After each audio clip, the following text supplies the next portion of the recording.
Itu artinya Tuhan lagi marah kepada saya melalui mulut kamu, kan gitu persoalannya. Kita dengar aja, yang penting kita introspeksi, barangkali saya punya salah saya perbaiki, itu aja persoalan. Jadi saya tidak berharap andaikan Tuhanku marah kepadaku dengan suaranya sebagai Tuhan, mungkin aku menjadi debu kosmis lagi. Untung saja marah-marahnya melalui mulut orang seperti itu. Iya, yang penting segera saya harus memperbaiki diri. Barangkali saya punya kesalahan. Melalui video ini, kita bisa menjadikannya sebagai pelajaran untuk mengintrospeksi diri dari kejadian orang-orang di sekitar kita yang bisa saja menimpa kita tanpa kita sadari. Terkadang karena kesalahan yang kita buat tanpa kita ketahui dan tidak ada orang yang menegurnya. Contohnya seperti si Buya Syakur ini. Mari kita simak video selengkapnya. Assalatu wassalamu alaik ya Rasulullah.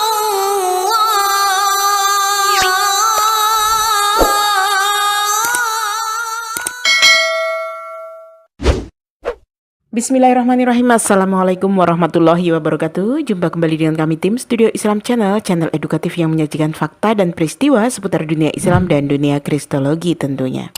Alhamdulillahilladzi an'amana bi ni'matil iman wal Islam wa nusallimu ala khairil anam sayyidina Muhammadin wa ala alihi wa ashabihi ajma'in. Sahabat-sahabat muslim yang dirahmati Allah dimanapun berada, sesungguhnya bagi kita sesama manusia, apapun profesinya, apapun golongannya, dia berasal dari suku manapun, tetap semuanya sama di mata Allah. Baik itu ulama, ustadz, orang biasa, rakyat jelata, semua tidak ada bedanya di mata Allah. Yang membedakan hanya ketakwaan. In akramakum indallahi atqakum. Sesungguhnya orang yang paling mulia di sisi Allah adalah orang-orang yang paling bertakwa. Karena manusia tidak ada yang sempurna, karena sejatinya kesempurnaan itu hanya milik Allah, dan manusia tidak pernah lepas dari kesalahan, dosa-dosa, dan kehilafan yang diperbuatnya. Sebaik-baik orang yang bersalah adalah orang yang sering muhasabah diri atau mengintrospeksi diri, serta memperbaiki diri dari kesalahannya. Sebab indikasi kecerdasan seorang manusia adalah dia tahu mana yang benar dan mana yang salah, lalu meninggalkan yang salah dan mengikuti yang benar. Sebab manusia akan selalu merasa benar jika dirinya tidak mendapat pertentangan dari orang lain. Dari kritik inilah kita bisa melihat benar atau salahnya diri kita. Jadi apa yang perlu saya tanggapi? Ternyata kan pesan apa yang dia sampaikan? Apakah saya salah mengatakan sesuatu? Enggak juga. Atau dia punya usul sebaiknya saya harus begitu begini? Enggak juga. Jadi ketika tidak ada pesan-pesan untuk saya, lalu bagaimana saya harus menanggapinya? Dia nggak ngomong apa-apa kan? Nggak usul nggak kan? Nggak saran kan? Nggak masukan kan? Nggak kritik kan? Hanya mencaci maki saya kan? Terus gimana? Apakah pantas disebut kiai atau tidak? Namun yang jelas, beberapa hari yang lalu ada sebuah ceramah. Ceramah itu disampaikan oleh profesor katanya, MA dan MA. Dia menyampaikan ini sebenarnya sangat sesat dan menyesatkan. Ketika saya menerima cacian seperti itu, dan sering, bukan itu saja, saya bukan marah ya, tapi saya mencoba untuk berintrospeksi. Apa kesalahan yang pernah saya lakukan kepada Tuhan saya? Barangkali ada kesalahan yang saya lakukan sehingga saya kena pemarahan dari Tuhan. Marahnya Tuhan saya melalui mulut orang itu. Nah, kita semua di sini sudah tahu bahwasanya ada 14 pernyataan Buya Syakur yang menjadi kontroversial di kalangan masyarakat. Ternyata apa yang dikatakan oleh Buya Syakur ini tidak sepenuhnya benar. Beberapa poinnya dibantah oleh seorang yang memiliki pandangan luas secara akademik, dan dia membantah Buya Syakur dengan memberi pandangan yang logik atau masuk akal bahwa dia tidak sependapat. Nah, bagaimana pandangannya terhadap Buya Syakur? Kita ambil beberapa poin dari perkataan Buya Syakur. Perlu diingat tujuan video ini adalah untuk mencerahkan dan saling memberi nasihat sesama muslim. Luar biasa ini, ya ini luar biasa. Bahwa Sayyidina Umar radhiyallahu seperti Hitler dan Nazi yang mengusir habis Yahudi. Luar biasa nih kayak ini. Umar bin Khattab itu kayak Hitler yang mengusir Yahudi. Ya beda lah Baraya. Kalimat yang lebih tepat sebenarnya adalah Hitler mirip Umar karena Umar lahir lebih dulu.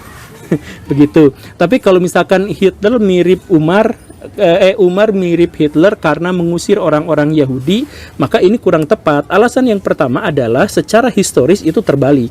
Umar bin Khattab mengusir tapi yang sebenarnya terjadi itu adalah memindahkan. Jadi Umar memindahkan orang-orang Yahudi dan Nasrani dari dua tempat suci ke tempat yang lain dan diberikan rumah, diberi bekal dan diberi kompensasi hal-hal yang sewajarnya.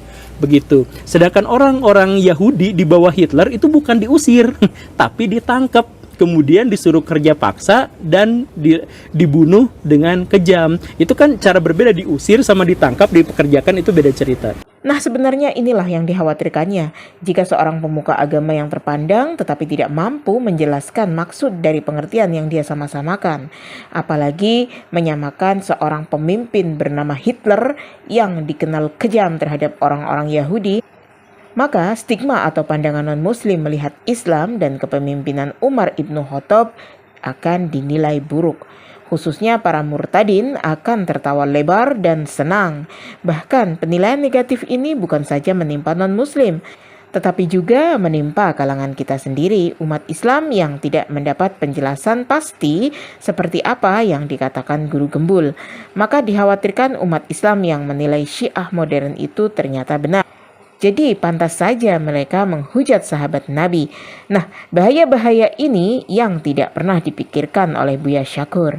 Bahwa Islam belum sempurna dan tidak pernah sempurna. Bahwa Islam itu belum sempurna dan tidak akan sempurna. Ini pernyataan beliau. Islam sebagai agama itu harus diakui sebagai agama yang sempurna, sama seperti orang Kristen mengakui agamanya sebagai sempurna, orang Hindu mengakui agamanya sempurna. Itu harus seperti itu. Maksudnya sebagai orang yang beragama, maka kita harus meyakini hal-hal yang abstrak dan yang sakral itu sebagai sesuatu yang sempurna. Tetapi kalau kita pahami bahwa Islam itu turun kepada manusia dan kemudian manusia itu mencoba untuk mengaplikasikan Islam itu, maka sampai kiamat Islam tidak mungkin sempurna dalam artian penerapannya yang dilakukan oleh orang-orang beriman atau orang-orang Islam. Begitu. Buya Syakur hanya pandai membuat fatwa-fatwa yang meresahkan dan menyesatkan umat. Bukannya menjelaskan dengan transparan dan masuk akal, tetapi malah bertanya balik kepada jemaatnya sendiri untuk memutuskan di mana 95% umat manusia itu memiliki mental kawanan. Dia nggak ngomong apa-apa kan? Iya. Nggak usul nggak kan? Iya. Nggak saran kan? Iya. Nggak masukan kan? Nggak kritik kan? Iya. Hanya mencaci maki saja kan? Terus gimana? Kemudian pernyataan kontroversial berikutnya itu adalah bahwa Nabi Muhammad tidak membawa ajaran agama baru, tapi sekte dari Kristen. Ada teori yang cukup terkemuka di kalangan orientalis dan islamisis bahwa Nabi Muhammad itu adalah bukan pembawa ajaran agama Islam, tetapi merupakan sekte Yahudi Arab. Ada teori seperti itu. Tetapi tidak ada teori bahwa Nabi Muhammad itu adalah bawa sekte Kristen, itu gak ada. Begitu. Saya mohon maaf ya Pak Buya Syakur. Nah, benar sekali ya sahabat netizen. Menurut pandangan kami, Kristen tidak perlu disama-samakan dengan Nasrani, apalagi dengan kaum Hawariyun, yakni pengikut Nabi Isa alaihissalam. Mereka tidak pernah mentuhankan Nabi Isa atau Yesus, dan mereka hanya bertauhid kepada Allah Subhanahu wa Ta'ala. Sementara Kristen zaman sekarang Tuhannya ada 3 dan mempersekutukan Allah. Jadi harus bisa membedakan, dan hal itu wajib untuk disampaikan secara terang-terangan. Jadi kita bisa melihat di sini bahwa tidak selamanya pandangan Buya Syakur itu benar, sekalipun dia ulama atau dipanggil Buya sebagai pemuka agama. Sebagaimana kita dengar dari penjelasan guru gembul yang masuk akal dan logika, Nabi Muhammad SAW meneruskan agama yang isinya ajaran para nabi dan beliau sebagai penutupnya. Jadi Nabi SAW bukan meneruskan sekte Kristen.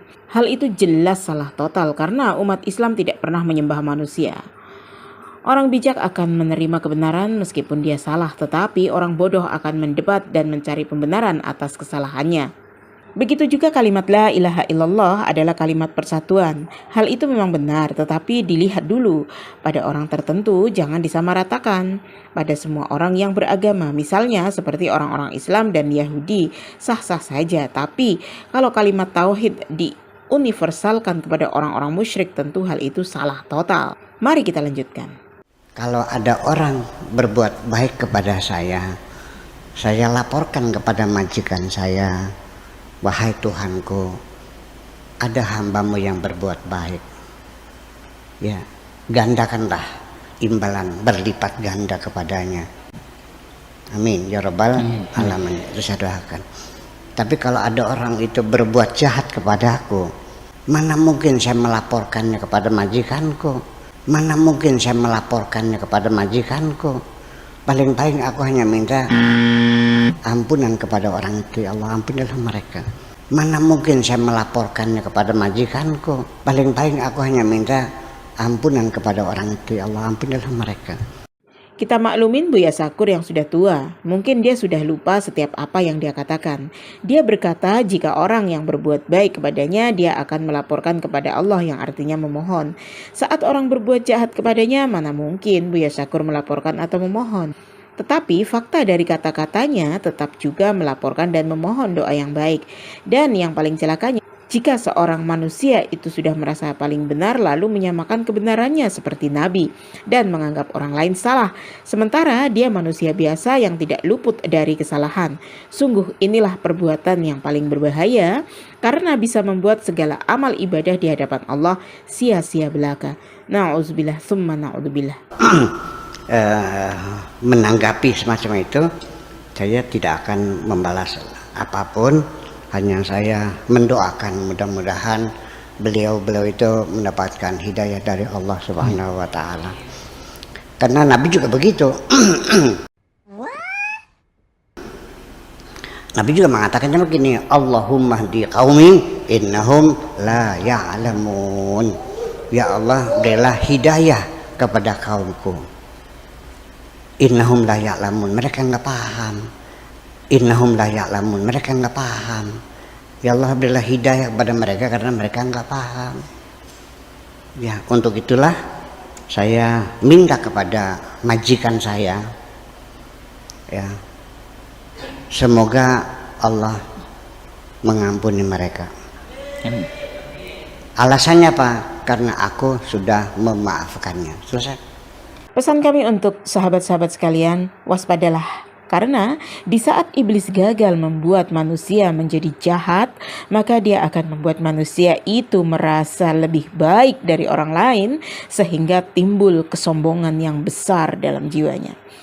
Semoga video ini bisa menjadi pelajaran bagi kita semua karena lidah tidak bertulang dan setiap manusia sekalipun dia seorang ulama bisa saja membuat kesalahan. Oke, sahabat-sahabat sekalian, jangan lupa berikan komentar yang baik sebagai nasihat untuk Buya Syakur dan untuk diri kita sendiri tentunya. Demikian dari kami, apabila ada kesalahan kami mohon maaf yang sebesar-besarnya. Wabillahi taufiq wal hidayah. Wassalamualaikum warahmatullahi wabarakatuh.